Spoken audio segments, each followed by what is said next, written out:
దేవుణ్ణి ఆరాధించడానికి ఎంతో విశ్వాసాన్ని భక్తిని కలిగి చేరువచ్చినటువంటి సకల పరిశుద్ధులకు ప్రభువును రక్షకుడైన యేసుక్రీస్తు నామములో వందనాలు సమర్పిస్తున్నాను. అందరికీ వందనాలు. అందరూ క్షేమంగా ఉన్నారని భావిస్తున్నాము. అందరూ సంతోషంగానే ఉన్నారా? హ్యాపీగా కుటుంబాలతో దేవుని సమీపించేటప్పుడు సంతోషమైనటువంటి హృదయాలతో దేవుని సమీపించాలి.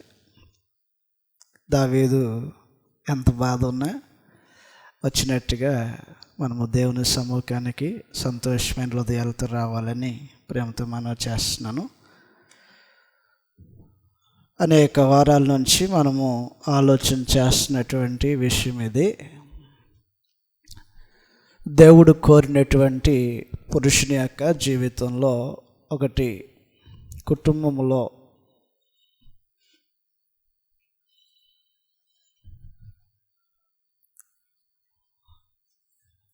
తన జీవితం ఎలాగ ఉండాలి, 2 సంఘములో,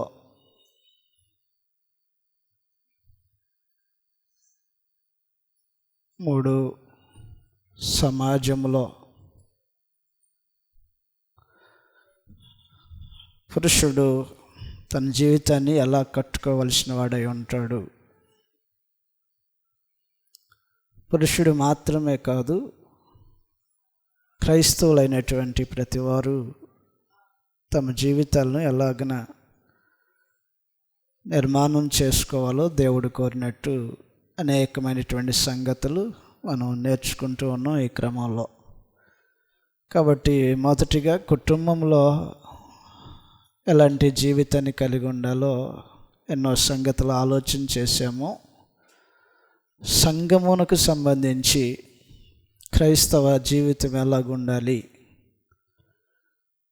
ఆత్మ సంబంధమైనటువంటి మంచి నాయకుడిగా ఉండాలి.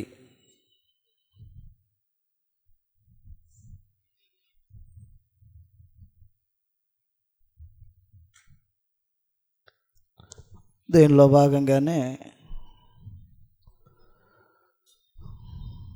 మొదటిగా తాను దేవుణ్ణి ప్రేమించేవాడై ఉండాలని విషయాలు నేర్చుకున్నాం.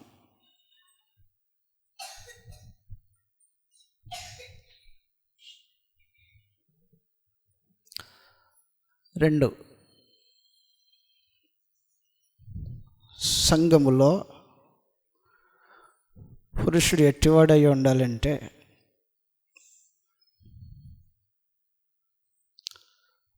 పరిచర్య ధర్మము చేసేటువంటి స్వభావము, లక్షణం కలిగి ఉండాలి.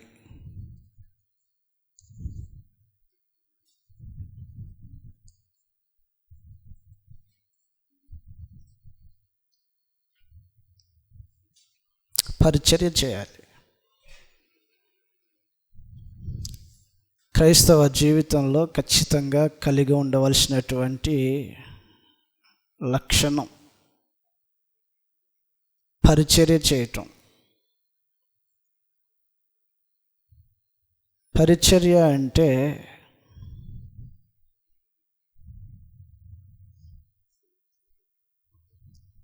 దేవుని పనులు చేయటం.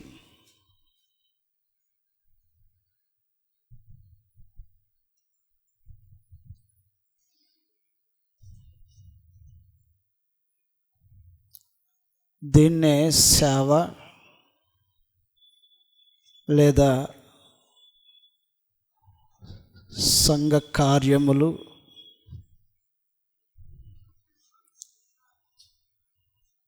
దైవ కార్యములు,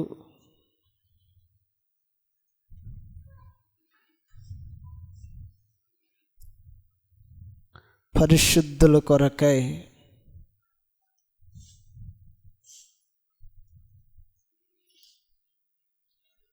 చేసే ఏదైనా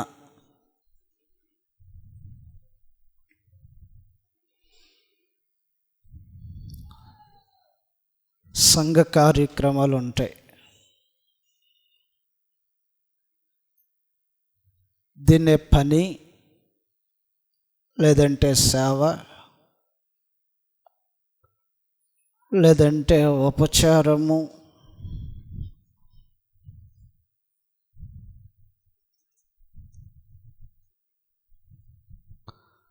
అనేకమైనటువంటి విధాలుగా ఆ మాటకు అర్థం తెలుస్తూ ఉంటుంది. క్రైస్తవుడు ఎలాగుండాలి, క్రైస్తవ జీవితం ఎలాగుండాలి అంటే దేవుని పనులను చేయటం అనేటువంటి ఒక లక్షణాన్ని కలిగినటువంటి వారిగా ఉండాలి. సంఘ కార్యక్రమాలలో తను చేయగలిగేటువంటి ఏ పనైనా ఖచ్చితంగా చేసేటువంటి వారిగా ఉండాలి.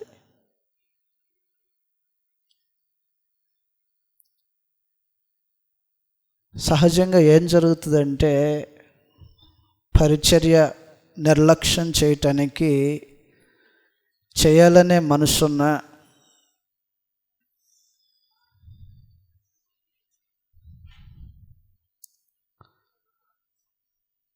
ఒక 100 మంది ఉంటే ఖచ్చితంగా ఒక 100 మంది ఈ పని చేస్తారు. నిజమా? సంఘంలో ఒక 100 మంది ఉంటే 100 మంది పని చేస్తున్నారు. సంఘం పనులు, దేవుని పనులు, సువార్త ప్రకటన కొరకు చేసేటువంటి ఏదైనా ఒక కార్యక్రమంలో ఎన్నో విధాలైనటువంటి పరిచర్యలు ఉంటాయి. ఆ పనులన్నీ ప్రతి స్థానిక సంఘంలో ఎంతమంది ఉంటే అంతమంది పనిచేస్తున్నారు. నిజమా? ఇది ఇక్కడే కాదు, ఏ స్థలమంది అయినా ఎంతమంది ఉంటే అంతమంది పరిచర్య చేయటానికి కనబడతారా? ఎంతమంది కనబడతారు? ఒక 90 మంది కనపడతారు 100 మంది ఉంటే. నిజమా? అది ఎంతమంది కనపడతారు పరిచర్య చేయటంలో?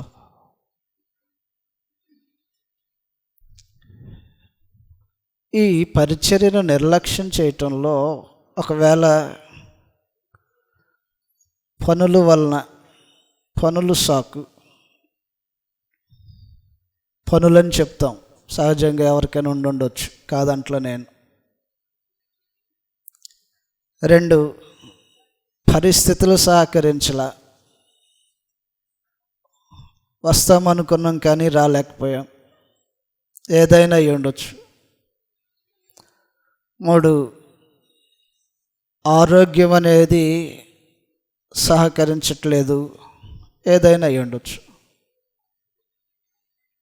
పనిని, ఏదో ఒక పనిలో జీవన కొరకు ఎంచుకునేటువంటి పనిని బట్టి రాలేని వారు కొందరు. 2 పరిస్థితులు సహకరించక ఆగిపోయేవారు కొందరు. 3 ఆరోగ్య విషయాల్లో ఇబ్బంది పడిన దానిని బట్టి ఈ పనిలో రాలేనటువంటి వారుగా అనేకులు ఉన్నారు. కానీ సంఘంలో పనులు ఉంటాయి. ఒక విధానమైనటువంటి పని అంటే కాదు అది. సంఘ పరిచర్య లేదా పరిచర్య విధానాలు అనేక రకాలు. కొరింథీయులు రాసిన పత్రికలో రాయబడినటువంటి సంగతులు ఈ విధంగా ఉన్నాయి. కొరింథీయులు రాసిన మొదటి పత్రిక 12వ అధ్యాయము 5వ వచనంలో రాయబడినటువంటి సంగతులు చదువుదాం. కొరింథీయులు రాసిన మొదటి పత్రిక 12వ అధ్యాయము 5వ వచనంలో, మరియు పరిచర్యలు నానా విధములుగా ఉన్నవి. ఎన్నో పరిచర్యలు ఎన్నో విధాలుగా చేయొచ్చు.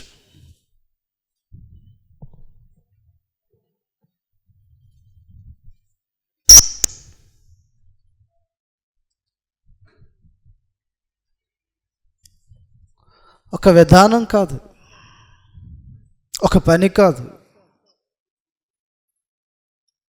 సంఘ సేవ చేయటం, సంఘం కొరకు సేవ చేయటం,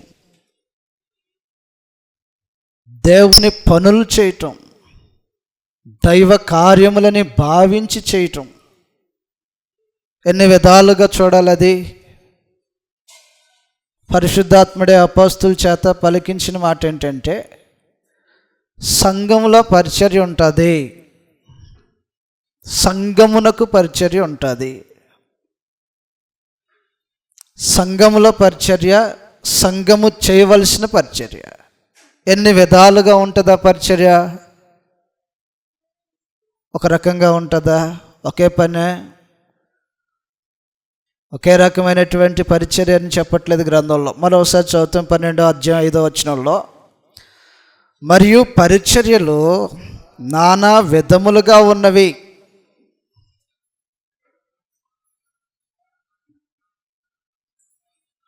అంటే పరిచర్య చేయాలనేటువంటి మనసుంటే ప్రతి దానిని పరిచర్యగా చూడవచ్చు అంటున్నాడు పరిశుద్ధ.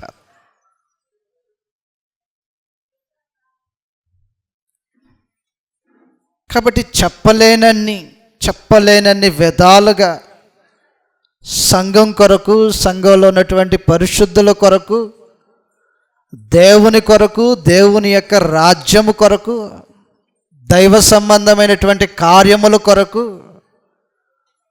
నిజంగా పరిచర్య చేయటం అనేటువంటి ఒక గొప్ప అవకాశం దేవుడు కల్పించాడు. దురదృష్టం ఏంటంటే సంఘ పరిచర్యల్లో చాలామంది పాలుపొనుకొనరు. నిర్లక్ష్యం ఒక కారణమై ఉండాల.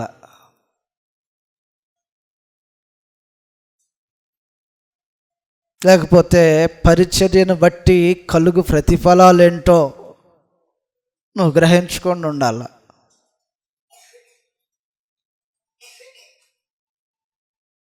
అందువలన గ్రంథంలో ఏం తెలియచేసాడంటే క్రీస్తు ప్రభు,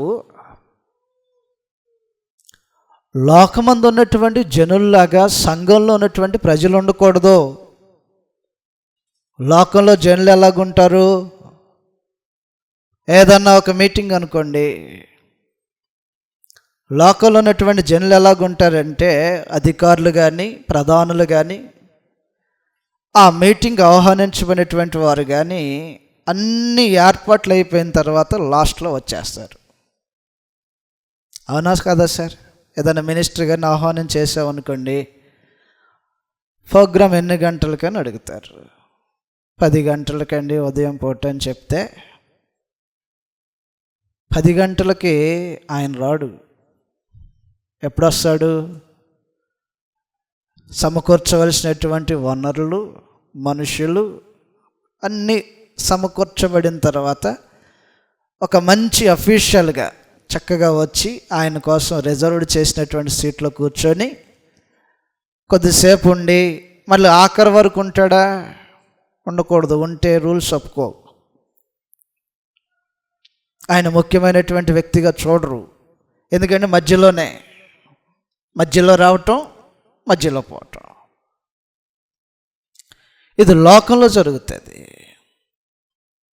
క్రీస్తు ప్రభు సంఘంలో ప్రతి మనుషుడు ఎలాంటి ఒక వ్యక్తిత్వాన్ని కలిగి ఉండాలంటే లోకానికి భిన్నంగా కనిపించాలంట. మత్తయి సువార్తలో ఎలాగని రాయబడి ఉంటుంది క్రీస్తు ప్రభు యొక్క మాటల్లో. మత్తయి సువార్త 20వ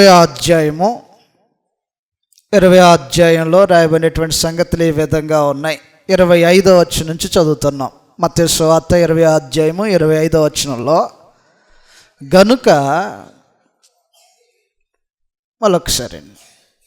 గనుక తన యొద్దకు వారిని పిలిచి, అన్యజనులలో అధికారులు ఎలాగుంటారు? అన్యజనులలో జరుగుతున్నటువంటి సంగతుల గురించి మాట్లాడుతున్నాడు. అన్యజనులలో ప్రత్యేకించి రోమ ప్రభుత్వం యొక్క ఏలుబడిని చూస్తున్నటువంటి ఆనాడు ఉన్నటువంటి ప్రజలను ఉద్దేశించి 2 యోధ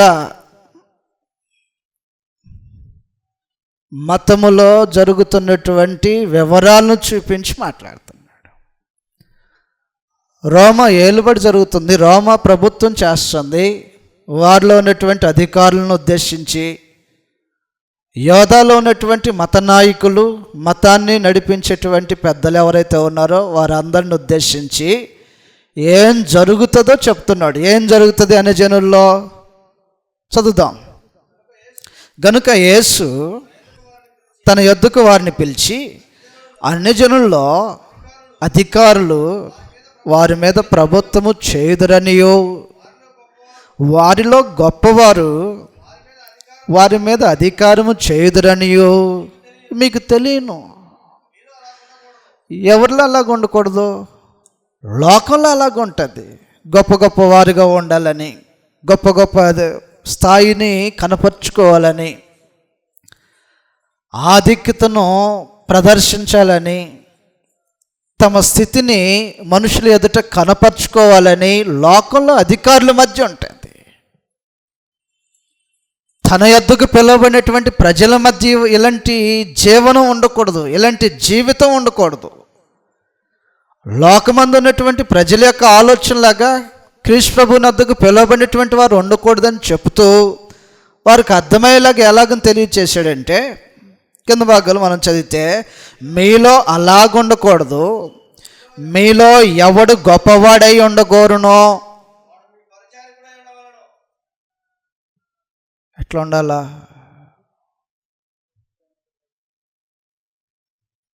పరిచారకుడంటే పని చేశాడని అర్థం, సేవ చేశాడని అర్థం. దేవుని పనిని, దైవ సంబంధమైన కార్యములు చేయటానికి నియమించబడిన వాడని అర్థం. ఆయన ఎలాగుండాలని చెప్తున్నాడు? పరిచారకుడై ఉండవలెను, మీలో ఎవడు ముఖ్యుడై ఉండగోరునో వాడు మీ దాసుడై. దాసుడంటే బానిస, పనోడు, ఒక యజమాని కింద పనిచేయటం కోసం నియమించబడినవాడు. ఎలాంటి వాడై ఉండాలి పరిచారకుడు? పరిచారకుడు ఎలాంటి వాడై ఉండాలంటే, పరిచారకుడై ఉండాలంట. ఆ పరిచారకుడు దాసుడై ఉండాలి.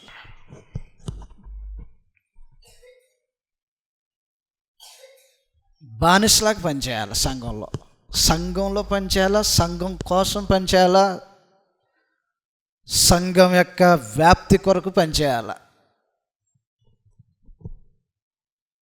దాసుల్లాగా పనిచేయాలా. పరిచర్య నానా విధాలు కదా. పరిచర్య యొక్క ఉద్దేశంలో చాలా సంగతులు రాయబడి ఉంటాయి. అందుట్లో గ్రంథాలు మనం చదివితే పరిచర్య ఎన్నో విధాలుగా ఉన్నాయి. వాస్తవమైన మాట ఇది. రోమీయులకు రాసిన పత్రిక 12వ అధ్యాయంలో 7వ వచనం నుంచి మనం చదివితే రాయబడినటువంటి సంగతులు కనబడతాయి. రోమీయులకు రాసిన పత్రిక 12వ అధ్యాయం 7వ వచనంలో రాయబడినటువంటి సంగతులు చదువుదాం. రోమీయులకు రాసిన ఉన్నాము గనుక ప్రవచన వరమైతే విశ్వాస పరిమాణము చొప్పున ప్రవచింతుము, పరిచర్య అయితే పరిచర్యలోనూ, బోధించువాడైతే బోధించుటలోనూ, హెచ్చరించువాడైతే హెచ్చరించుటలోనూ పని కలిగి ఉందము. పంచిపెట్టువాడు శుద్ధ మనసుతోనూ, పై విచారణ చేసేవాడు జాగ్రత్తతోనూ, కరుణించువాడు సంతోషముతోనూ పని జరిగించాలి. ఇది సంఘంలో జరగాల్సిన పనులు. సంఘంలో పరిచర్య జరగాలంట. ఏమేం పరిచర్య జరగాలి? మళ్ళొకసారి 12వ అధ్యాయము ఒకసారి ఆగినన్నా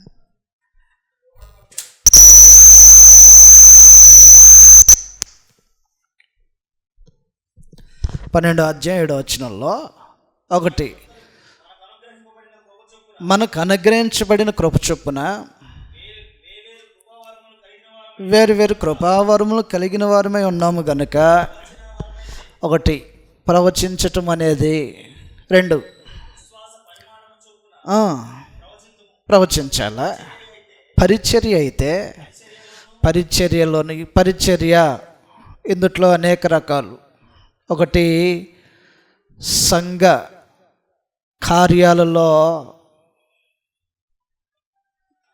భోజనం పెట్టే పని ఉండిద్ది.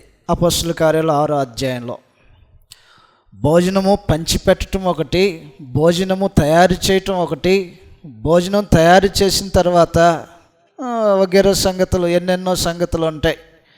కాబట్టి ఒక కార్యక్రమం జరిగించబడాలంటే, ఎలాగను మనం కూర్చొని ఆరాధన చేయాలంటే ఇక్కడ ఎన్నో పనులు జరుగుతూ ఉంటాయి. మ్యాట్లన్నీ క్లీన్ చేసుకుంటుంది, చైర్స్ అన్నీ క్లీన్ చేసుకుంటూ ఉంటుంది, వాటిని అరేంజ్ చేసుకోవటం ఉంటుంది, ఉపకరణాలు అడ్జస్ట్మెంట్ చేసుకోవటం ఉంటుంది, బయట పెట్టుకునేవి ఉంటాయి, లోపలికి తెచ్చేవి ఉంటాయి, అన్నిటినీ సమర్చుకునేవి ఉంటాయి. ఎక్కడ అమర్చుకోవాలో, ఏది ఎక్కడ ఉంచుకోవాలో అన్నిటి కొరకు పనిచేయటం అనేది ఉంటుంది. ఎలాగనేదైనా పరిచర్య అయితే పరిచర్యలోనూ బోధించటం అనేటువంటి ఒక పని. 4 హెచ్చరించటం అనే పని. 5 పంచిపెట్టడం అనే ఒక పని. 6 పై విచారణ చేయటం అనేది ఒక పని. 7 కరుణించటము పని.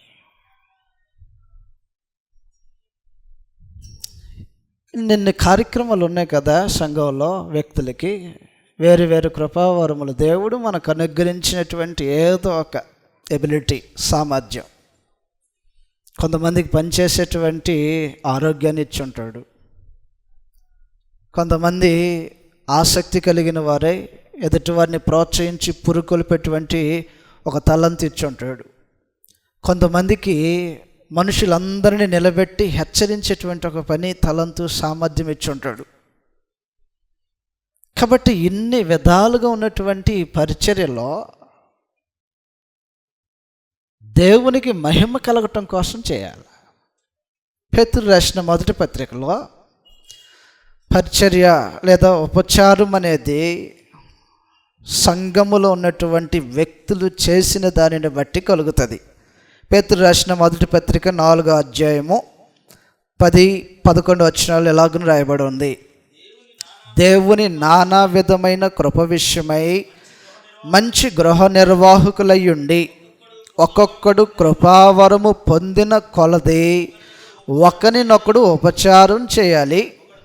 ఒకడు బోధించిన యెడల దేవోక్తులను బోధించినట్టుగా బోధింపవలెను. ఒకడు ఉపచారము చేసిన యెడల దేవుడు అనుగ్రహించు సామర్థ్యము నొంది చేయవలెను.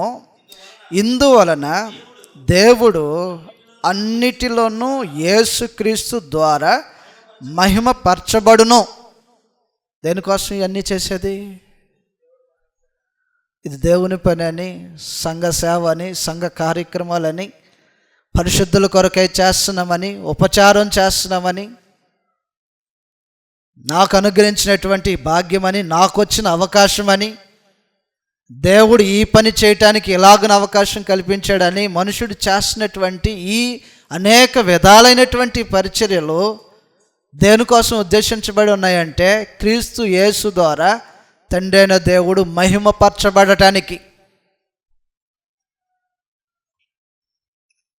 సంఘంలో ఏదైనా చేయండి, ఎలాగైనా చేయండి, సంఘం కొరకు చేయండి, సంఘంలో ఉన్నటువంటి వారి కొరకు చేయండి, దేవుని రాజ్యవ్యాప్తి కొరకు చేయండి. ఏది చేసినా అంతిమంగా ఏం జరుగుతుందంటే దేవుడు మహిమపరచబడతాడు.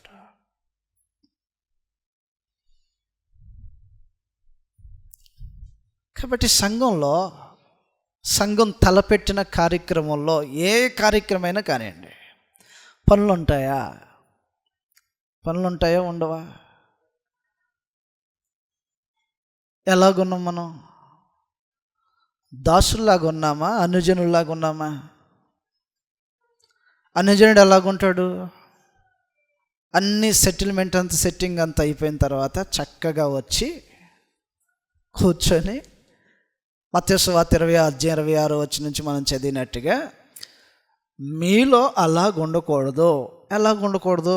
అన్యజనులు ఉన్నట్టు ఉండకూడదు. అన్యజనులు ఎలాగుంటారు? వారైతే తమ అధికారాన్ని, పరపతిని, స్థాయిని, తమకున్న ఆధిక్యతను, తమ యొక్క పాపులారిటీని ప్రజలందరూ ఎదుట ప్రదర్శించుకోవాలని ఆఖరిగా వస్తారట. పని చేయటానికి రారు, పని చేసిన తర్వాత వస్తారంట.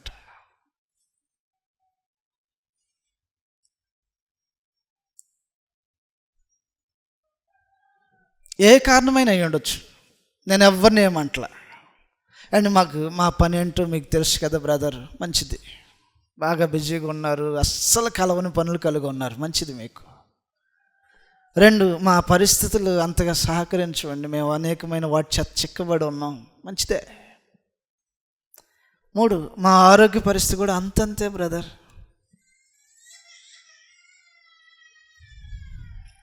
నువ్వు ఏ కారణమైనా చెప్పు. క్రీస్తు ప్రభు యొక్క బోధ, తన వారిగా పిలువబడినటువంటి ప్రజలు ఎలాగుండకూడదని కోరుతున్నాడంటే అన్యజనులు ఉన్నట్టు ఉండొద్దు. అన్యజనులు అన్నిటిని సమకూర్చుకున్న తర్వాత ఆఖరిగా వచ్చి తమ పరపతిని, స్థాయిని ప్రదర్శించుకోవటం కోసం. సంఘములో, దేవుని రాజ్యంలో మనుషులు ఎలాగుండాలని కోరుతున్నాడంటే నువ్వు దాసుడివై ఉండు, పరిచర్య చెయ్యి.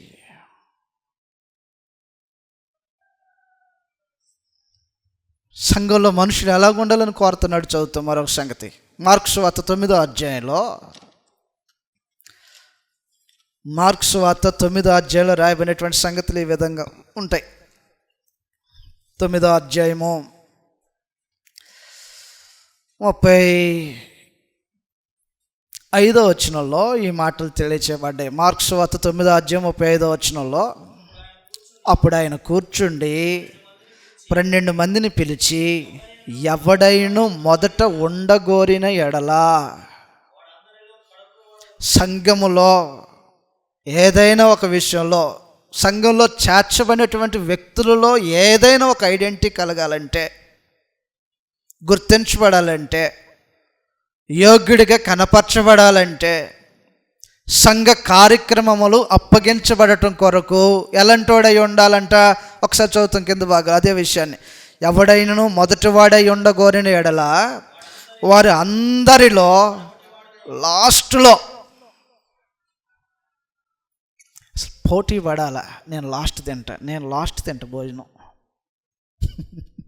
ఇక్కడ ఎవరో ముందు తింటున్నారని చెప్పట్లా, సహజంగా చెప్తాను, నేను లాస్ట్ తింటా, అందరు తిన్న తర్వాత తింటా, సహోదరులు అందరు తిన్న తర్వాత. అలా ఆ మైండ్ ఉంది అసలు మనకి. నా సహోదరులు అందరు తిన్నాక నేను తింటా అని ఎంతమంది ఇక్కడున్న సహోదరి లాగుతారు. నేను ఆగమని చెప్పట్లా, పాయింట్ ఏందనే చెప్తున్నా. సహోదరులేదో సహోదరులని నేను మాట్లాడట్లా, ప్రభువైన యేసు మాట్లాడిన మాట. లాస్ట్లో ఉంటా నేను, ఆఖరిని ఉంటా నేను. అప్పుడు దాకా ఏం చేస్తావు? నీకు వాటర్ కావాలంటే వాటరు, నీకు ఆహారం కావాలంటే ఆహారము, లోపల ఏదైనా అమర్చవలసినటువంటి సంగతులు ఉంటే అమర్చుకోవటం, ఒక సిస్టమేటిక్గా కూర్చోబెట్టుకోవటం, అందరికీ కావలసిన వాటిని అన్నిటిని సమకూర్చుకోవటం, తెచ్చుకోవటం, వాటిని ఎలాగ వ్యయపరచుకోవాలో, ఖర్చు చేయాలో, వాటి విషయాలు ఎలాంటి తగులుబడి ఆలోచన చేయాలో, ఏమున్నాయి, ఏమైపోతున్నాయి, ఇంకేమి కావాలి. బయట నుంచి వచ్చినటువంటి సహోదరులు ఎవరు, బయటను వ్యవహరించబడినటువంటి వారు ఎవరు, వారిని గురించినటువంటి పట్టింపు ఇవన్నీ చూస్తుంటారంట. గొప్పవాడిగా మొదటివాడిగా ఉండగోరేవాడు లాస్ట్లో ఉంటాడంట.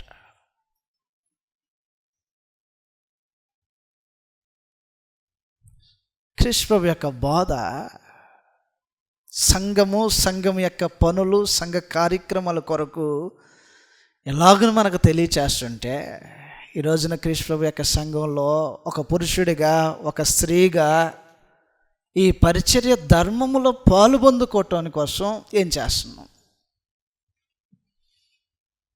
ఎంతమంది పరిచర్య చేసే అవకాశం వచ్చినప్పుడు ఆ పరిచర్యలో పాలుపంచుకోవాలి మేమని తాపత్రయపడుతున్నారు. ఆరాటపడే వాళ్ళు ఎంతమంది? ఈరోజు దేవుని రాజ్యం కొరకు పరిశుద్ధుల కోసం ఏదైనా ఒకటి చేసే అవకాశం ఈరోజు నాకు కల్పించబడింది. సంఘంలో ఆరాట పడేవాళ్ళు ఎంతమంది?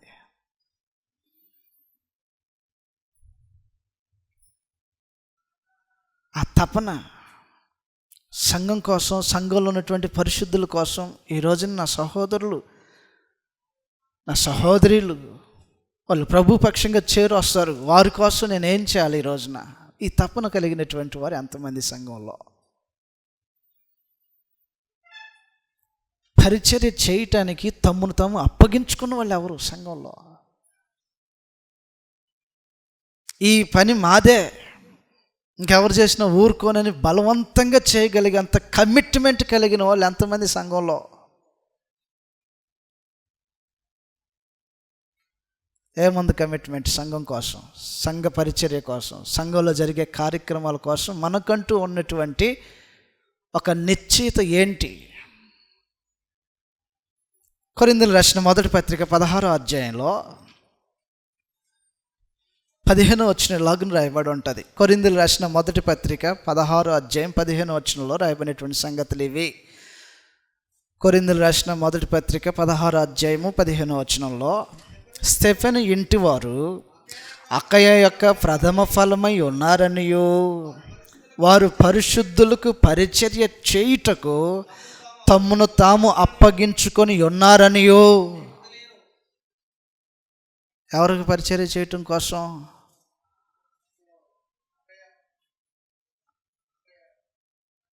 ఏం పరిచర్య చేయటం కోసం? పరిశుద్ధులకు పరిచర్య చేయుటకు తమ్మును తాము అప్పగించుకొని ఉన్నారని. ఏమి అద్భుతమైనటువంటి ఒక కుటుంబాన్ని గురించి మాట్లాడుతున్నాడో. ఈ రోజున స్థానిక సంఘంలో ఉన్నటువంటి కుటుంబంలో పురుషుడు కానీ స్త్రీ కానీ, స్త్రీ పురుషులు ఇద్దరు కలిసి కానీ, కుటుంబంగా కానీ, ఈ పని బ్రదర్ స్థానిక సంఘంలో ఈ పని ఉంది, ఇది మేమే చేస్తాం, చేసేవాళ్ళు ఎంతమంది? మేము దీనికోసం కమిట్ అయిపోయాం, సమర్పించుకున్నాం మా జీవితాలను.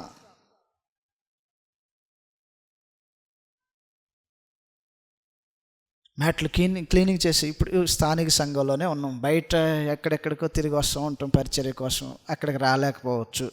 ఆదివారము సంఘంలో ఆరాధన జరగాల. ఎప్పుడైనా మనం కానీ మన బిడ్డలు కానీ ఒక క్లాత్ పట్టుకొని అక్కడ ఉన్నటువంటి దర్వాజనో, లేకపోతే ఇక్కడ కూర్చున్నటువంటి చైరునో, ఇక్కడ ఉన్నటువంటి ఉపకరణాలు ఏమైనా వాటినో ఏదన్నా డస్ట్ పట్టిందేమోనని ఒక్కసారి చెయ్యట్ట. ఇంట్లో ఎన్నిసార్లు అంటాం? ఎన్ని వస్తువుల మీద పడిద్ది మన చెయ్యి క్లాత్ తీసుకొని? ఏమండి, షోకేస్కి ఏమైనా దుమ్ము పడితే షోకేస్ మొత్తం క్లీనింగ్, ఇంట్లో అరవటం, మళ్ళీ కనీసం క్లీనింగ్ చేసుకోవటం కూడా రాట్లా. బండికి దుమ్ము పడితే బండిని రుద్దటం, కడగటం, లేకపోతే ఇంకేదన్నా డస్ట్ అది అనుకుంటే మనమే క్లీనింగ్ చేసుకోవటం, మనమే వాష్ చేసుకోవటం.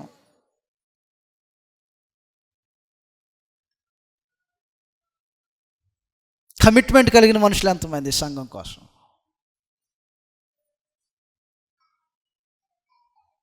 స్థానిక సంఘము ఎక్కడైనా ప్రార్థన కూడిక అని చెప్పినప్పుడు అక్కడ సమకూర్చవలసినటువంటి ఉపకరణాలు ఉంటాయి. మనమేమో కందిపోతాయేమో అని చూస్తాం, చేతులు కందిపోతాయేమో, కాళ్ళు కందిపోతాయేమో, అమ్మో ఈ భారమైన పని మేమేడ చేస్తాం. పరిచర్య చేయాల్సిన పరిచర్య, పరిశుద్ధులు చేయాల్సిన పరిచర్య, సంఘ కార్యక్రమాల కోసం చేయాల్సినటువంటి పరిచర్యలో మన చేతులు లేకోకుండా ఏం చేద్దామని, ఎలాగెదుగుదామని? ప్రభువైన యేసు యొక్క బోధ, మీలో ఎవడైనా గొప్పవాడై ఉండాలనుకుంటే ఈ పని చేయి, మొదటికి ఈ పని చేయి, సేవ చేయి, పరిచర్య చేయి, దాసునిగా బ్రతుకు. దాసునిలాగా పరిచర్య చేయటానికి తమను తాము సమర్పించుకుంటున్నటువంటి జీవితాలు. అలా లేకపోతే కార్యక్రమాలు ఎలా జరుగుతాయి? ఇలాగున్నాము, కూర్చున్నాం చక్కగా, ఎవరు పట్టించుకోలేదు అనుకో, అందరిలాగానే ఆ చేసినటువంటి ఎంతమంది చేశారు నిజంగా? ఈ కార్యక్రమం కోసం. మనకు కూడా ఎందుకు లేవని వాళ్ళు కూడా అనుకున్నారు. అదే దుమ్ములో కూర్చుందామా? కూర్చుంటారు, 2 రోజులు కూర్చుంటారు, అయినా కూర్చుంటారు, 3 రోజులు కూర్చుంటారు, 3 వారాలు కూర్చుంటారు, 4 వారాలు అయినా ఇదేంటి అసలు డస్ట్ ఉంది ఏంది ఎక్కడ అని అసలు ఆలోచన చేయం కదా మనం. ఎందుకంటే వాళ్ళు కూర్చుంటున్నారు, మనం కూర్చుంటున్నాం, వాళ్ళు కూర్చుంటున్నాం, మనం కూర్చుంటున్నాం. ఇదేంది ఈ స్థలం ఎలాగుందేంటి, ఈ స్థలంలో ఇక్కడ ఉన్నటువంటి విషయాలు ఏంది ఎలాగున్నాయి? పట్టింపు ఏమన్నా ఉందా సంఘ కార్యక్రమాల్లో?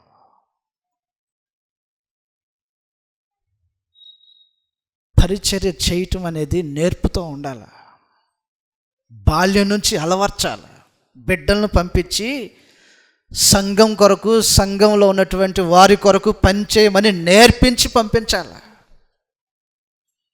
సేవా దృక్పథాన్ని బాల్యం నుంచి అలవర్చి పంపించాలి బిడ్డల్ని స్థానిక సంఘానికి. ఈ రోజున అక్కడ ఏం పని ఉందో మొదటిగా చూసిరా, మేము వస్తుంటాం వెనకాల.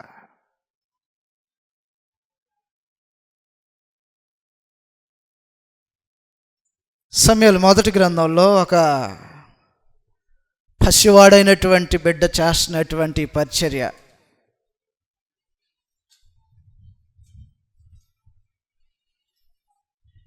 మొదటగానే మీకు చెప్పా, మీరు ఏ కారణమని చెప్పుకోండి. ఆరోగ్యం బాగోట్లేదండి, అయ్యిండొచ్చేమో నాకు తెలియదు. నువ్వు ఏ కారణం చేత ఈ పరిచర్య చేయకపోయినా నువ్వు పరిచర్యలో పాలు పొందుకోవట్లా. పరిస్థితులు బాగలేక నువ్వు పరిచర్యలో రాకపోయినా, లేకపోతే దూరాభారం అని ఆలోచన చేసి నువ్వు పాల్గొనకపోయినా ఈ పరిచర్యలో నీకు పాలు పంపులు లేవు. కాబట్టి ఏంటిది? సమూయేలు మొదటి గ్రంథంలో రాయబడినటువంటి సంగతులు ఈ విధంగా ఉన్నాయి. సమూయేలు మొదటి గ్రంథం 3వ అధ్యాయము 1వ వచనం నుంచి రాయబడినటువంటి సంగతులు చదివితే, బాలుడైన సమూయేలు ఏలి ఎదుట యెహోవాకు పరిచర్య చేస్తున్నాడంట. ఎంత వయసు కలిగిన వాడు? బాలుడు. సుమారుగా నేను చెప్తున్నటువంటి సంగతి, గ్రంథం చెప్పల, 1 నుంచి 16, 18 అనుకుందాం. యూదుల్లో 18 సంవత్సరాలను కూడా బాలుడు అంటారు, 6 సంవత్సరాలను కూడా బాలుడు అంటారు, 5 సంవత్సరాల వాడిని బాలుడనే, 18 సంవత్సరాల లోపు ఉన్నటువంటి బిడ్డల్ని బాలుడని పిలుస్తారు. ఎంతో కొంత వయసు. యెహోవా సముఖంలో అనగా ప్రత్యక్ష గుడారంలో ఉంటున్నాడు ఈ బాలుడు. నిజంగా ఎంత వయసు వచ్చిందో నాకు తెలియదు. ఏ వయసుకి ఆ తల్లి వదిలేసి వచ్చింది ప్రత్యక్ష గుడారంలో? పాలు విడిచిన రోజున తీసుకెళ్ళి దేవుని సముఖంలో సమూయేలును వదిలేసి వచ్చేసేసింది. పాలు విడిసే వయసు ఎంత ఉండొచ్చు సహజంగా? సార్ 5-6 సంవత్సరాలు ఉంటాయి కదండి.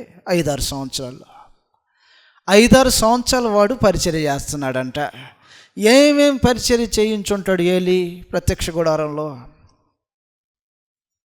చెప్పలేనివి, చేయలేనివి, చేయకూడనివి అవి చేయించుంటాడా? చిన్న చిన్న చేయించుంటాడా?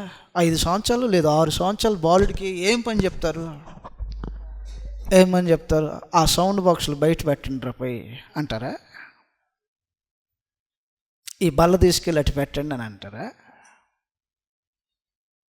ఏం పని చెప్తారు 5 సంవత్సరాల బిడ్డలకి?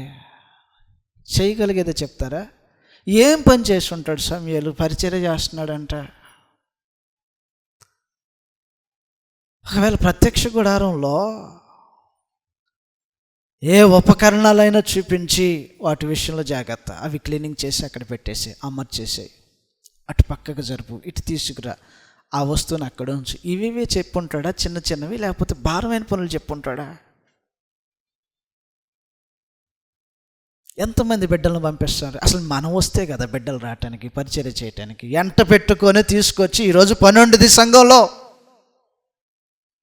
మనం కాకపోతే ఎవరు చేస్తారనేటువంటి ఒక కమిట్మెంట్తో లేకోకుండా మనం ఉంటే మన బిడ్డలు ఎలాగొస్తారు సంఘంలో పని చేయటానికి? మనకు నామొచ్చి సంఘంలో పని చేయాలంటే అన్నే చూస్తారేమో, ఊడుతుంటే, లేదంటే క్లీన్ చేస్తుంటే, లేకపోతే అది చేస్తుంటే వీళ్ళు పని బట్టలు లేని వాళ్ళు అనుకుంటారేమో, లేకపోతే ఇంకేదైనా హేళనగా చూస్తారేమో, అవమానంగా చూస్తారేమో, తక్కువగా చూస్తారేమో. మహోన్నతుడైనటువంటి దేవుని సమ్ముఖంలో మనుషులు చేయగలిగేటువంటి ఏ ఉపకార ధర్మమైనా, పరిచర్య ధర్మమైనా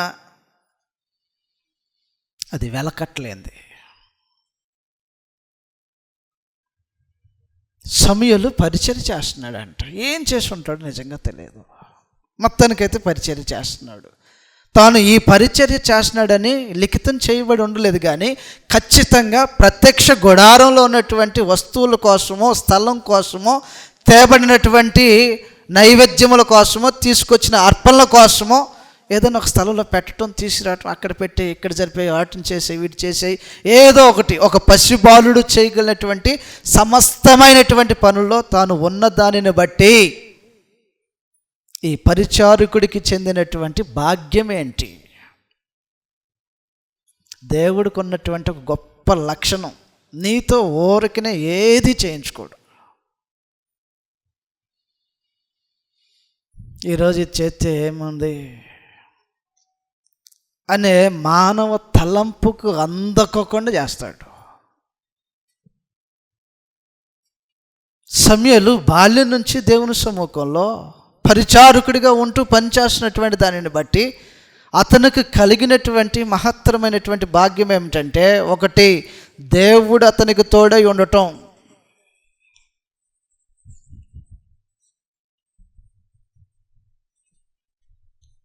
దేవుడు తోడై ఉంటాడు. మనుషుడు పరిచర్య చేయాలి, పరిచర్యను అలవర్చుకోవాలి, సంఘం కోసం పాటుపడాలి, సంఘ కార్యక్రమాలు జరిగించాలి. అన్యజనులాగా అఫీషియల్స్ టైం టు టైం.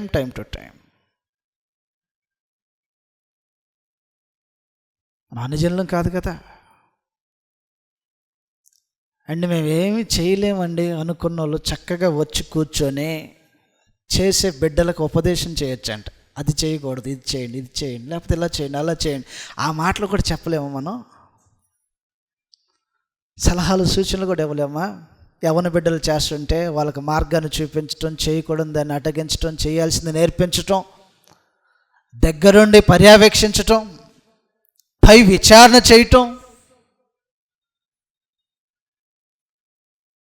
చదువుతాం గ్రంథాలు. మొదటి సమూయేలు గ్రంథం 3వ అధ్యాయంలో బాల్యం నుంచి పరిచర్య చేస్తున్నటువంటి ఈ సమూయేలుకు దేవుడు అనుగ్రహించినటువంటి భాగ్యం ఎలాగనుంది? 19వ వచనంలో, 3వ అధ్యాయం 19వ వచనంలో, సమూయేలు పెద్దవాడు కాగా నేను ఎందుకు వదిలేస్తాడు దేవుడు? యెహోవా అతనికి తోడై ఉన్నందున అతని మాటల్లో ఏది తప్పిపోలేదంట. ఇది ఆధిక్యత, దేవుడు అనుగ్రహించినటువంటి ఆధిక్యత. పని చేయించుకొని పనికి ఫలితాన్ని ఇవ్వకుండా పంపించేవాడు కాదు. పనికి తగిన జీతం, న్యాయవంతుడైనటువంటి దేవుడు తన కోసం చేసినటువంటి ఏ ఉపచారానికైనా, ఏ పరిచర్యకైనా ఫలం ఉంటుంది. దేవుడు తోడై ఉన్నాడంట. సమూయేలుకు ధైర్యాన్ని ప్రసాదించుకుంటూ వచ్చాడు. వెళ్ళిన స్థలంలో గౌరవం దొరికేలాగా చేశాడు దేవుడు సమూయేలుకి. తాను ఎక్కడికి వెళ్తే అక్కడ సమూయేలు వచ్చాడు, ప్రవక్త వచ్చాడు. రాజులు సైతం భయపడేలాగా సమూయేలు కదులుతుంటే దేవుడే వస్తున్నటువంటి భావన కలిగించేసేసాడు. పరిచర్య చేసిన దానికి మనుషుడు పొందుకునేటువంటి ఫలం అలాగ ఉంటుంది. పరమ తండ్రి తన సమ్ముఖంలో పరిచర్య చేసిన దాన్ని బట్టి కనికరించాడో, ఎందుకు కనికరించాడో తెలియదు, కానీ దీర్ఘాయుష్మంతుని చేశాడు.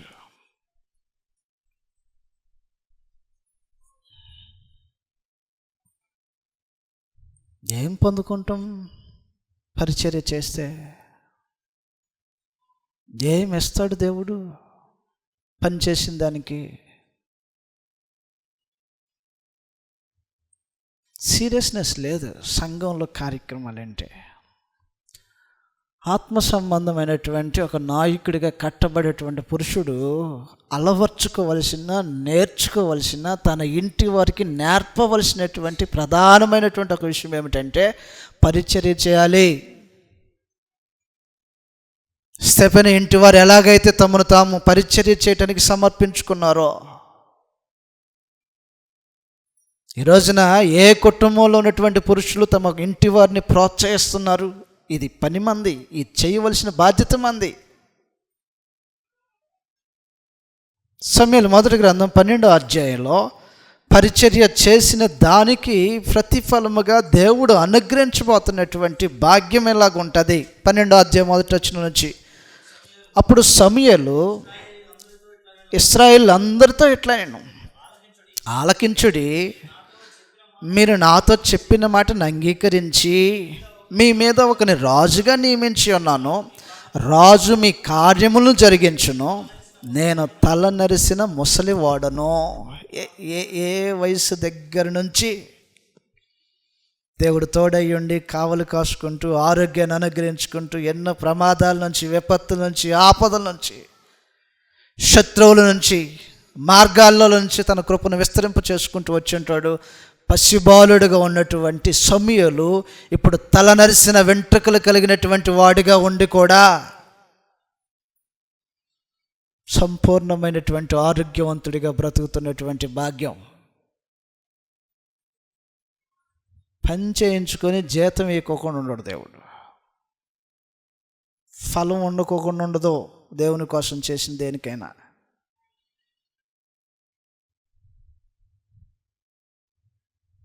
దేవుడు కల్పించినటువంటి ఆధిక్యత ఏంటంటే ఈ జీవితపు సమర్పణ, ఆయన పని కోసం, ఆయన సేవ కోసం. ప్రత్యక్ష గుడారంలో పరిచర్య ధర్మము జరిగించిన దానిని బట్టి సమూయేలు దేవుని సముఖానికి వెళ్తే కాదనేవాడు కాదంట. సమూయేలు దేవుని సముఖానికి వెళ్తే కాదనేవాడు కాదంట. దేవుడు మొహమాటం ఉండేదంట. అనేకమైనటువంటి విషయాల్లో ఎవరు అడిగినా ఇవ్వనిది, ఎవరైనా ఇంకొచ్చి అడిగారు అనుకోండి, మీరు అడిగారని ఇవ్వటమే అని ఎలాగైతే మొహమాటంతో చేస్తారో పరమ తండ్రి మొహమాట పడతాడంట సమూయేలు దేవుని సముఖానికి వెళ్తే. సమూయేలు నువ్వు వచ్చావని చేయటమే అనేవాడంట. ఏమి ఆధిక్యతది! దేవుడు అనుగ్రహించుతున్నటువంటి భాగ్యం, పరిచర్య చేసిన దాన్ని బట్టి, బాల్యం నుంచి తన సముఖంలో తను చేసినటువంటి పనిని బట్టి దేవుడు చేసినటువంటి కార్యాలు. ఇర్మీయా గ్రంథం 15వ అధ్యాయము మొదటి వచనంలో దేవుడు మొహమాటపడి కార్యాలు చేసేటువంటి వ్యక్తులలో ప్రత్యేకించి ఇద్దరు నిలబడ్డారు. ఆ ఇద్దరు దేవుని సమీపించారంటే మజ్జన పడినా అటు ఇటు చేసిన దేవుని ఎలాగలాగ ఒప్పించుకొని వస్తారంట. అట్లని చెప్పేసి న్యాయం నీతి తప్పి చేసేవాడు కాదు. వాళ్ళను చూసి కాదనలేక దేవుడు నీతి న్యాయం తప్పడు ఎవరి కోసం. ఎవరెవరు దేవుని సమ్ముఖానికి వెళ్తే తన ఆలోచన సైతం మార్చుకొని సరే నిన్ను చూసి అన్నట్టు అంటాడంట. ఎవరిని చూసి? 15వ అధ్యాయం గ్రంథం 15వ అధ్యాయం మొదటి వచనంలో, అప్పుడు యెహోవా నాకు ఎలాగ సెలవిచ్చును, మోషేయు సమూయేలును నా ఎదుట నిలవబడినను ఈ ప్రజలను అంగీకరించుటకు. కాబట్టి ఒక రోజున ఒక విషయాన్ని గురించి మాట్లాడటానికి ఉద్దేశించి గతంలో ఉన్నటువంటి ఇద్దరు వ్యక్తులను తీసుకొచ్చాడు. ఇప్పుడు మాట్లాడుతున్నటువంటి కాంటెక్స్ట్ వేరు, విషయాలు వేరైనప్పటికీ ఇద్దరు వ్యక్తులను తీసుకొచ్చి మాట్లాడుతున్నటువంటి విషయం ఏంటంటే, ఒకప్పుడు వాళ్ళు వచ్చి నిలబడితే నేను కాదనలా, ఇప్పుడు ఒకవేళ వాళ్ళు వచ్చి నిలబడినా ఇప్పుడు నేను కాదంటానని చెప్తున్నాడు. కానీ ఒకప్పుడు సంగతి గురించి మాట్లాడుతున్నాను. మోషే సమూయేలు వచ్చి ఆయన సముఖంలో నిలబడ్డారంటే ఆ విషయం సెటిల్మెంట్ అయిపోతుంది. అత్యంత సన్నిహితం ఉంది వాళ్ళ మధ్య. ప్రతి నిత్యము పరిచర్య చేసేటువంటి లక్షణం. బాలుడి దగ్గర నుంచి నరిసిన వెంట్రుకలు గలవాడి దగ్గర వరకు ఆ పరిచర్యలో తాను పాలు పొందుకున్నటువంటి దాని కొరకై దేవుడు అనుగ్రహిస్తున్నటువంటి మహత్తరమైనటువంటి దీవెనలు ఇవి. ఒకటేమంటే ఆయన తోడు ఉంటాడు, రెండోది దీర్ఘాయుష్కు మూలమై ఉంటాడు, మూడోది తాను అడిగితే కాదనలేనటువంటి పరిస్థితి. పరిచర్య మనుషుడికి చేస్తున్నటువంటి మేలు. ఎంతమంది పరిచర్య చేస్తున్నాం సంఘం కోసం, సంఘం కొరకు, సంఘంలో ఉన్నటువంటి వారి కొరకును, సంఘము ద్వారా బయట చేస్తున్నటువంటి కార్యముల కొరకును ఎన్ని విధాలుగా పరిచర్య చేస్తున్నాం. అనేక రకాలని చెప్పాడు. మన స్థాయి ఎక్కడుంది? సంఘము ఏదైనా ఒక కార్యక్రమం అనౌన్స్మెంట్ చేస్తే ఆ రోజున జరగవలసినటువంటి పనులు ఎన్నో ఉంటాయి. ఆ పనుల్లో ఈ బాధ్యత నాది అని చెప్పి ముందుకు వచ్చేటువంటి ఆత్మ సంబంధమైనటువంటి పురుషులు ఎంతమంది ఉన్నారు?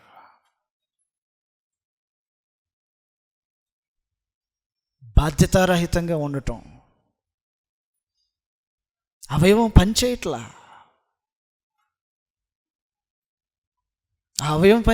ప్రతి అవయవం తన పరిమాణం చొప్పున పనిచేయాలని దేవుని యొక్క నియమం ఉంటే మనకు పట్టినట్టుగా అన్యజనులాగా ఆఖరిలో ఒకవేళ వచ్చి పాలు పొందుకునే వారంగా ఉంటే, కొంతమంది అసలు ఆఖరిలో వచ్చేవాళ్ళు కూడా లేరు.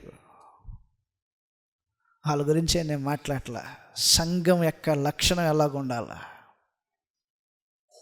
స్థానిక సంఘంలోనే పని చేసుకోలేకపోతే ఇంక అసలు బయట పరిచర్య ధర్మం జరిగించడంలో అసలు మన చేతులు ఎలాగుంటాయి? 2, పరిచర్య అనేక విధాలు అని చెప్పినట్టుగా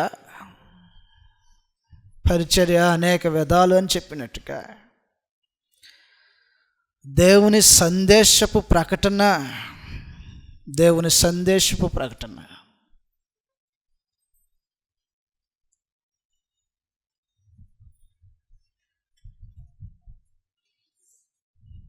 ఇది కూడా పరిచర్య. దేవుని సందేశపు ప్రకటన. ఇశ్రాయేల్లో దుర్మార్గం జరుగుతుంటే దుర్మార్గాన్ని ఖండించి దేవుని వైపు తమ మనసులను త్రిప్పటం కోసం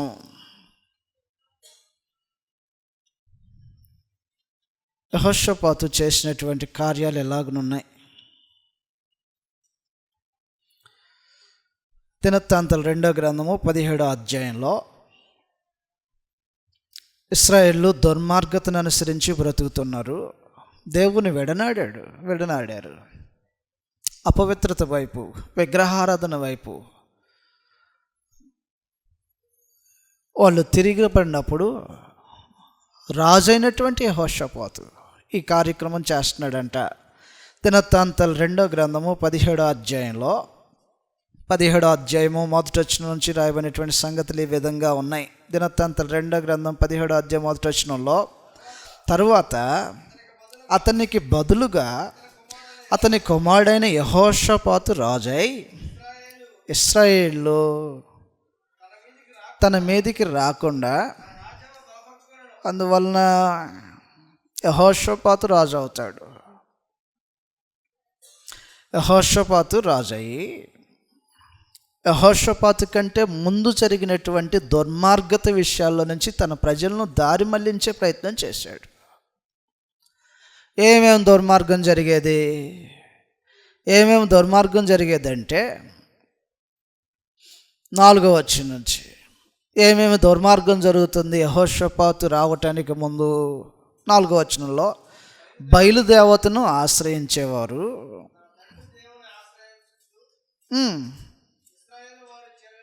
ఇశ్రాయేలు వారి చర్యలను.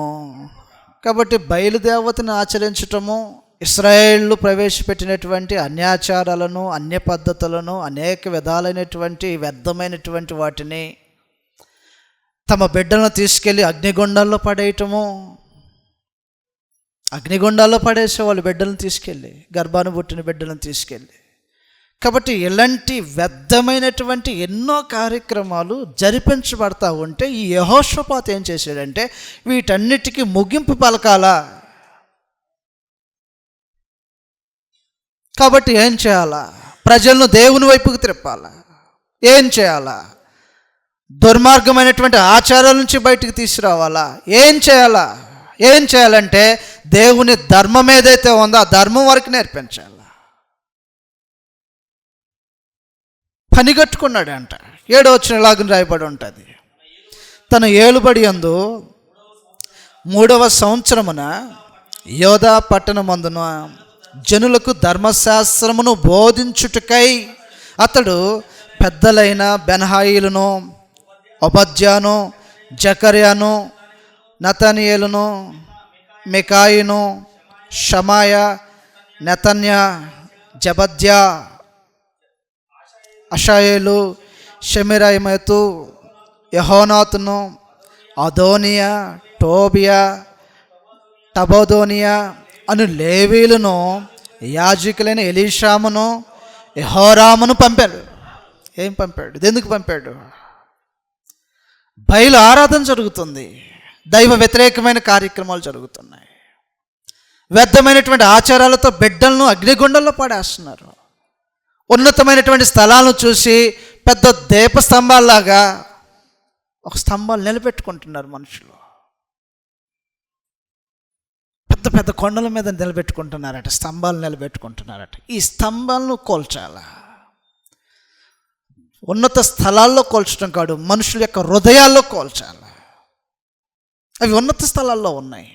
చదువుతాం ఒకసారి. 6వ వచనంలాగా రాయబడి ఉంటుంది, యెహోవా మార్గంలో యందు నడుచుకున్నటకు అతడు తన మనస్సును దృఢపరచుకుని వాడై ఉన్నత స్థలములను, దేవత స్తంభములను యోధాల నుండి తీసివేయటం కోసం.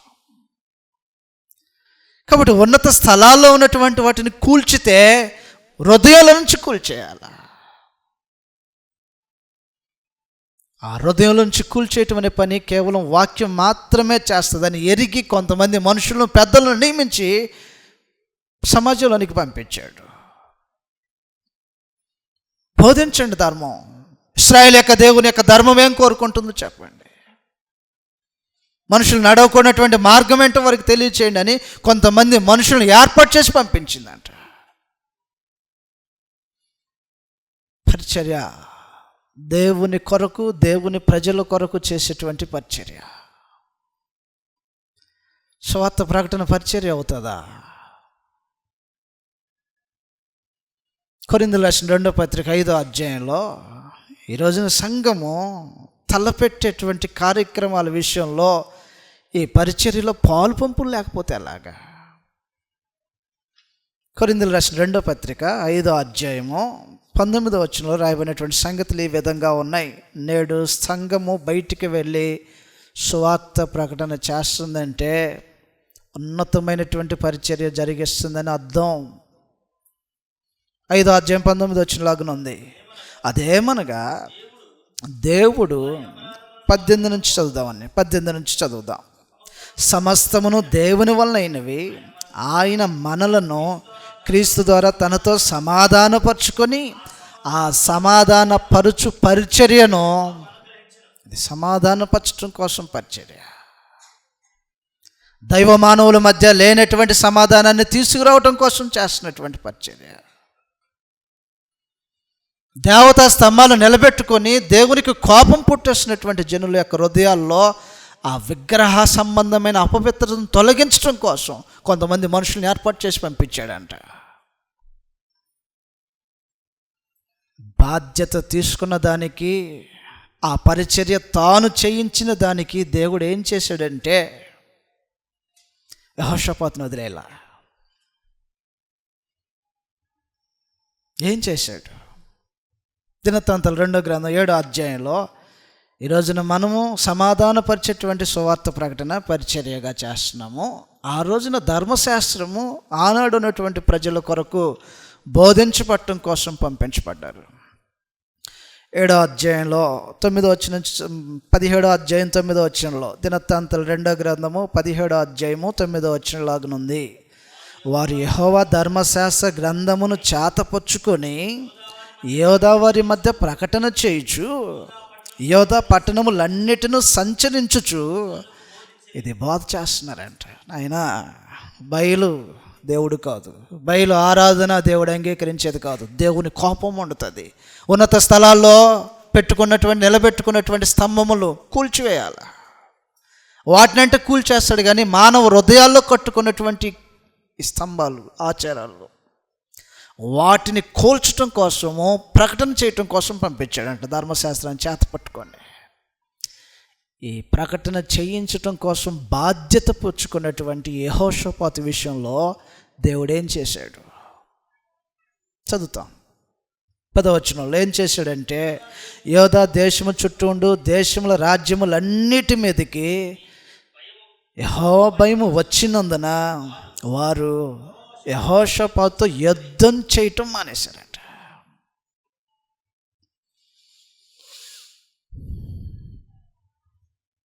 ఏం కలుగుతుంది మేలు? దైవ కార్యక్రమాల కోసం పాలు పుచ్చుకుంటే, బాధ్యత తీసుకుంటే, నిలబడితే, వెనకుండి బలపరిచితే.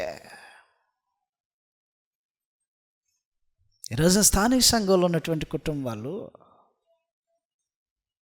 మనం ఈ పని చేయలేము. అయ్యా మేము బయటికి రాలేకపోతున్నాము, మాతో పాటు ఉన్నటువంటి వారు బయటికి రాలేకపోతున్నారు, మీరే మా ఇంటికి రండి, మా ఇంటి దగ్గర ఒక 2 పిలుస్తాం, 4 పిలుస్తాం, కూర్చోబెడతాం, దేవుని మాటలు చెప్పండి. పిలిచే కుటుంబాలన్నీ ఈ పరిచర్య సమాధానపరిచే పరిచర్య కోసము ఆలోచన చేస్తున్నటువంటి కుటుంబాలు ఎన్ని? మా ఇంటికి రండి, మా ఇంట్లో కూర్చోండి.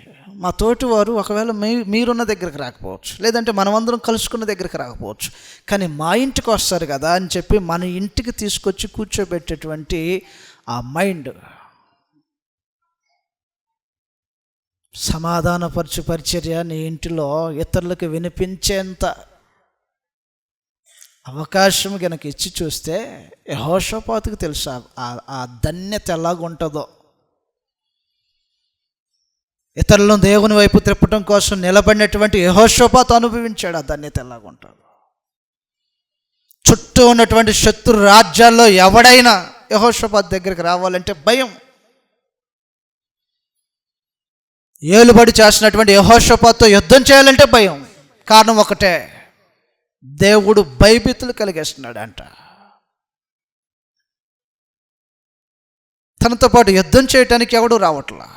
కింద భాగానికి వచ్చినప్పుడు ఫిలిస్తీన్లో కొందరు యెహోషాపాతుకు పన్నును కానుకలను ఇచ్చుచూ వచ్చేది. అరేబీలను అతనికి 7,700 గొర్రె పొట్టేళ్లను 7,700 మేకపోతులను తెచ్చుచూ వచ్చింది. నిన్ను వృద్ధి కలిగించే బాధ్యత దేవుడు తీసుకుంటాడు. పరిచర్య ధర్మములో పాలుపుచ్చుకోకుండా మేము అలా అయిపోవాలి, ఇలా అయిపోవాలి, అంత అభివృద్ధి చెందాలి, ఇంత అభివృద్ధి చెందాలి. పరిచర్య చేసేవాడికి దొరికిద్ది భాగ్యం. ఒకవేళ మనం ఏది చేసినా చిల్లు సంచులు వేసినట్టు ఉంటుంది. సూత్రాలు తెలియాలి మనుషుడికి. ఎవరు తెప్పేస్తున్నారు ఈ కానుకలు? యెహోషాపాతును చూశారు భయం. అలాంటి వాళ్ళని బోల్లి మందిని చూశారు అంతకుముందు జనం. ఎవరి దగ్గరికి రాని అర్పణలు ఈయన దగ్గరికి ఎందుకు వస్తున్నాయి? దైవభీతి కలిగించాడు చుట్టూ ఉన్నటువంటి రాజ్యాలకు. శత్రు రాజులు వచ్చి ఒప్పందం చేసుకునేలాగా చేశాడు. మేము 7,700 గొర్రెలు, 7,700 మేకలు.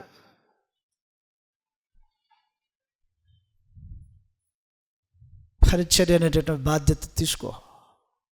సమాధానపరిచేటువంటి బాధ్యత, దేవునితో మనుషులను సమాధానపరిచేటువంటి సమాధానపరచు పరిచర్య, స్వార్థ ప్రకటన.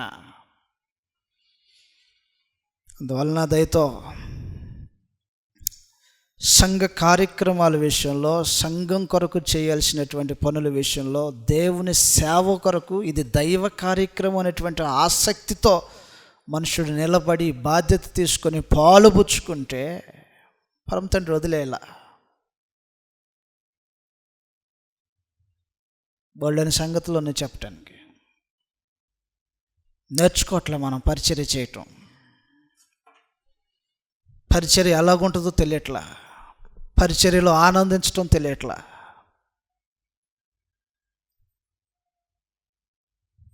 తిని తాగిందాన్ని బట్టి కాదంట సంతోషం, దేవుని రాజ్యంలో పని చేసిన దాన్ని బట్టి కలుగుతుంది, మహానందం కలుగుతుంది.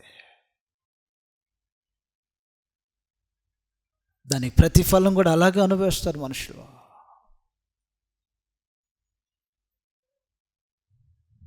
ఉన్నతమైనటువంటి డిపార్ట్మెంట్లో పనిచేస్తున్నటువంటి ఒక సహోదరుడు హైదరాబాద్ ప్రాంతంలో కూర ఒలికిపోతే, కింద నేల మీద ఒలికిపోతే క్లాత్ తీసుకొని వచ్చి తుడుస్తున్నాడు. కనీసం మనం కాలుతో కూడా లాగం క్లాత్ని. ఏం గుర్తించాడైనా పని చేస్తున్నాడు ఆయన. సంఘం కోసం, సంఘంలో ఉన్నటువంటి కార్యక్రమాల కోసం ఒక ఉన్నతమైన స్థితి, హయ్యర్ అఫీషియల్. చూసే వాళ్ళందరూ అయ్యో మీరెందుకు, లేదండి ఇది నేనే చేయాలని అంటాడు. సహోదరులు వచ్చేసారు వెంటనే, మాకు ఇచ్చేసండి ఇది, మాకు నేనే చేయాలని అంటాడు. గ్రహించలేని మనుషుల్లాగా బ్రతికితే అంతకాలం సువార్త ప్రకటన అనేటువంటి పరిచర్య కానీ, సంఘ పరిచర్య కానీ ఉన్నతమైనటువంటి భాగ్యం ఇది. ఈ పని కోసం తాపత్రయపడినటువంటి వారు ఎందరో ఉన్నారు గతంలో. మాకు పాలు పంపులు కావాలని దేవుడు నెట్టేశాడు రాజులను సైతం. ధూపం వేయటానికి వచ్చాడంట ఉజ్జియా. అరే బాబు ఇది నీ పని కాదని అన్నాడు. ఇది నీ పని కాదు, ఇది నాకు కూడా చేయాలని ఉంది, ధూపం వేయాలని ఉంది, ఈ నీ పని చేయాలని ఉంది, ఏదో ఒకటి నా వంతు నేను చేయాలని ఉంది, ఇది నీ పని కాదని అన్నాడు అంతే. నుదుటిన కుష్టితో మొత్తితే మనుషుడు మళ్ళీ ఇంకా కనిపించలే. కాబట్టి దానికోసం తాపత్రయపడిన వారు ఉన్నారు, ఆసక్తిని కనపరిచిన వారు ఉన్నారు, ఎలాగైనా ఏదో ఒక దాంట్లో పాలుపుచ్చుకోవాలనుకున్నటువంటి వారు ఉన్నారు. నేడు సంఘములో తలపెడుతున్నటువంటి కార్యక్రమాల కోసము నేను ఎలాగైనా ఏదో ఒక దాంట్లో ఉండాలని అవకాశాన్ని, సమయాన్ని కల్పించుకొని వస్తున్నటువంటి జనులు ఎంతమంది?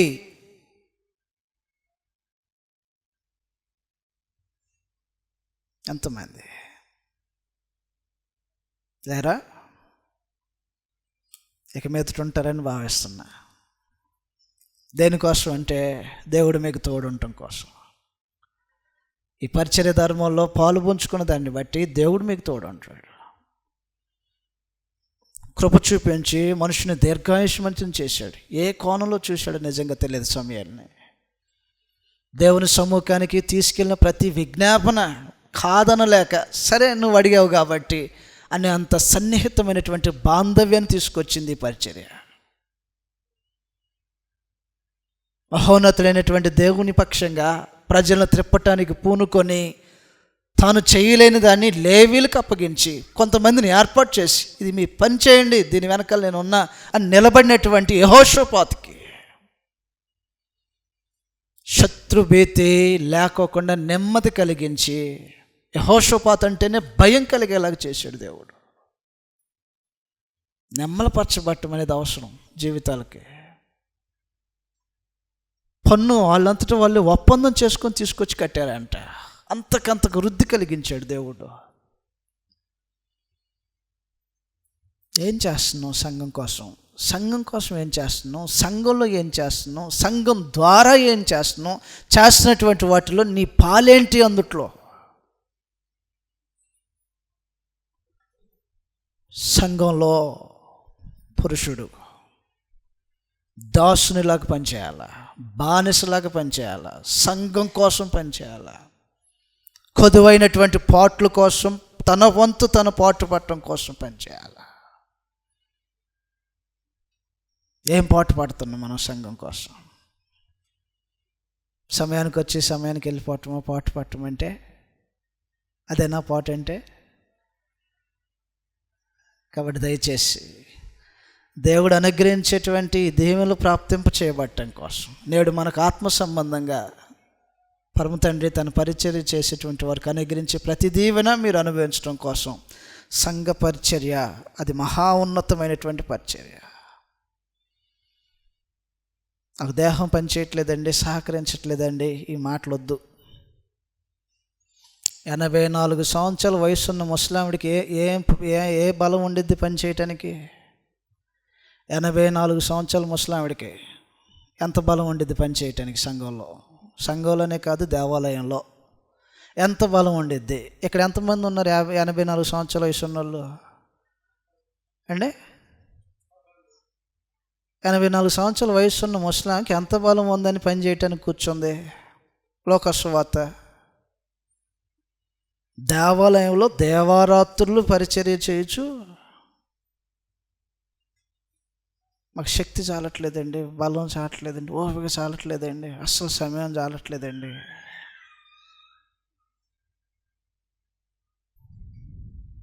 చదువుతారు ఒకసారి.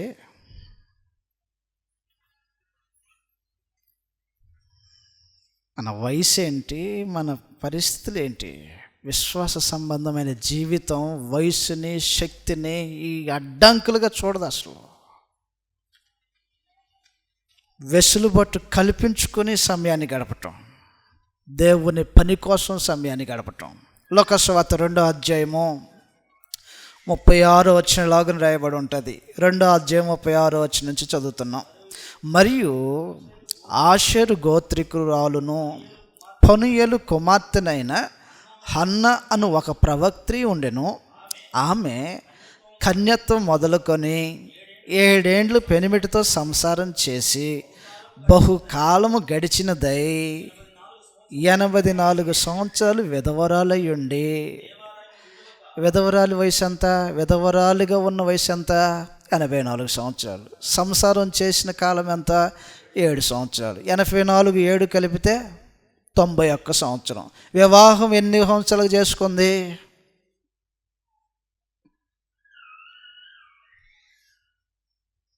తెలియదు. కనీసం ఒక 15-20 అయ్యండి. 91-20 ఎంత వయసు అవ్వచ్చు?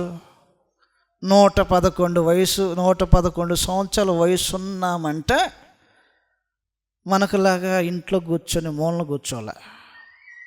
ఏం చేసింది? దేవాలయము విడవక ఉపవాస ప్రార్థనలతో రేయింబగలు సేవ చేయుచూ ఉండెను. నిజంగా తల్లి ఏం చేసి ఉంటుందో.